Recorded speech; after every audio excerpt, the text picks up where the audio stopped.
Comment louer en saisonnier avec un seul client, c'est ce qu'on va voir dans cette vidéo. Avant ça, si vous ne l'avez pas déjà fait, je vous invite à cliquer ici sur le bouton s'abonner pour recevoir toutes ces vidéos, que ce soit des vidéos en bord de mer ou d'autres. Alors je vous parlais dans une vidéo précédente de Boyardville, c'est la ville de Fort Boyard. Alors je ne sais pas si vous le voyez, mais il est là-bas derrière moi. On est juste à côté, donc là on est sur la plage. Je viens de me faire 1 km sur la plage pour vous, pour pouvoir vous montrer ça. Donc cliquez sur le lien s'abonner quand même, je mérite au moins ça.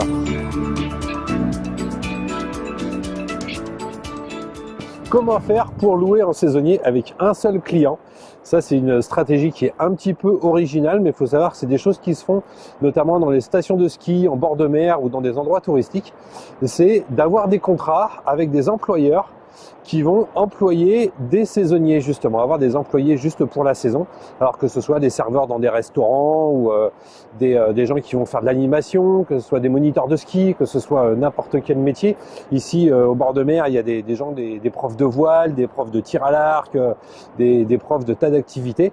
Donc c'est tous des gens qu'il va falloir loger en saison. Donc si vous voulez pas vous embêter avec des tas de contrats de location, avec du booking, du Airbnb, etc. Une solution pour vous, ça peut être d'avoir un contrat avec un employeur, donc que ce soit un restaurateur ou n'importe quel type d'employeur. Vous avez un contrat avec quelqu'un comme ça, et pendant toute la saison, c'est lui qui va être en fait votre locataire, qui va vous signer, qui va vous payer, et il va loger ses employés.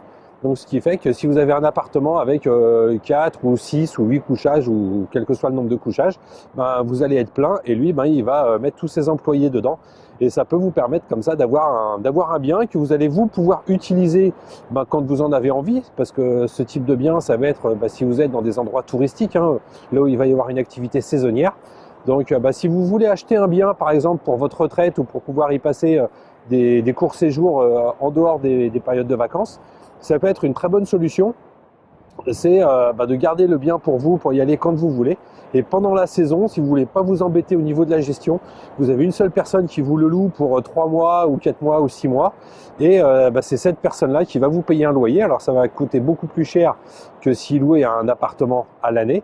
Et ça va lui permettre comme ça de pouvoir avoir plusieurs appartements. Et vous embêtez pas avec des entrées, des sorties, une gestion, des réservations, etc.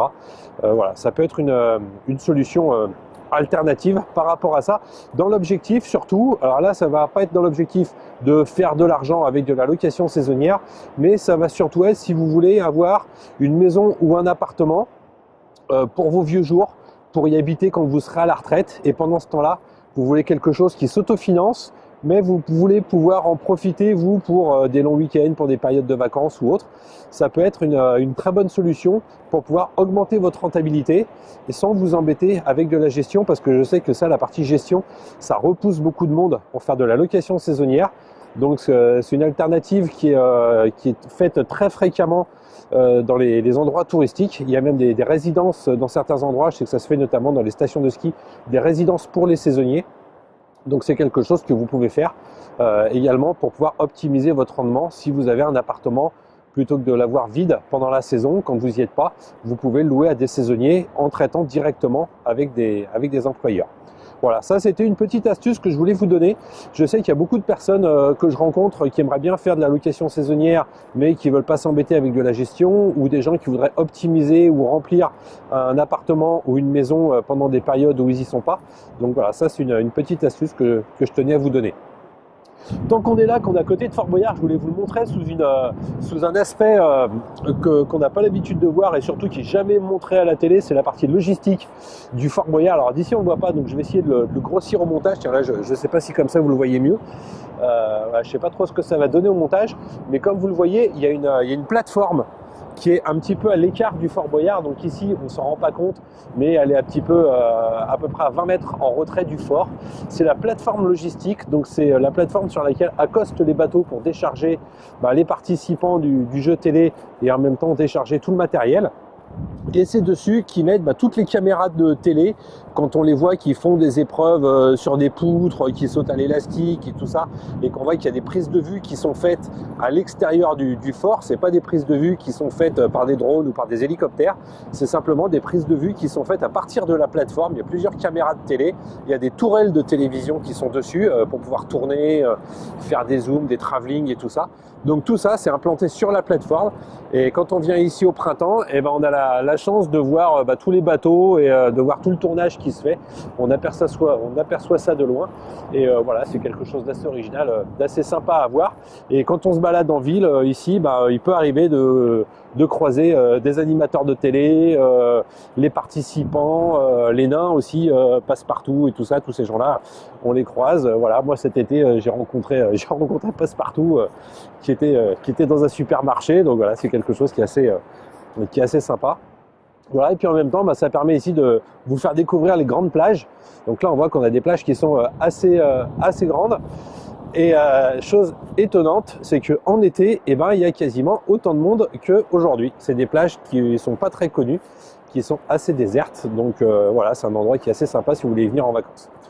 Voilà, donc ça c'était une petite présentation du Fort Boyard et puis surtout d'une stratégie. N'oubliez pas de pouvoir louer comme ça à des employeurs de manière à pouvoir optimiser votre rentabilité. Voilà, si vous avez aimé cette vidéo, vous pouvez la partager, la liker et n'oubliez pas que j'ai une formation pour vous que je vous offre. Si vous n'êtes pas déjà inscrit, vous pouvez cliquer sur le i comme info si vous êtes sur YouTube ou alors cliquer sur le lien qui est dans la description où j'aborde justement plusieurs stratégies d'investissement, de mise en location et 12 points en tout qu'on voit, 12 points indispensables à connaître avant de vous lancer dans l'investissement immobilier. C'est gratuit, c'est cadeau, c'est pour vous. Pour ça, cliquez sur le i comme info ou dans la description. Et on se retrouve très bientôt dans une prochaine vidéo. Allez, salut, ciao!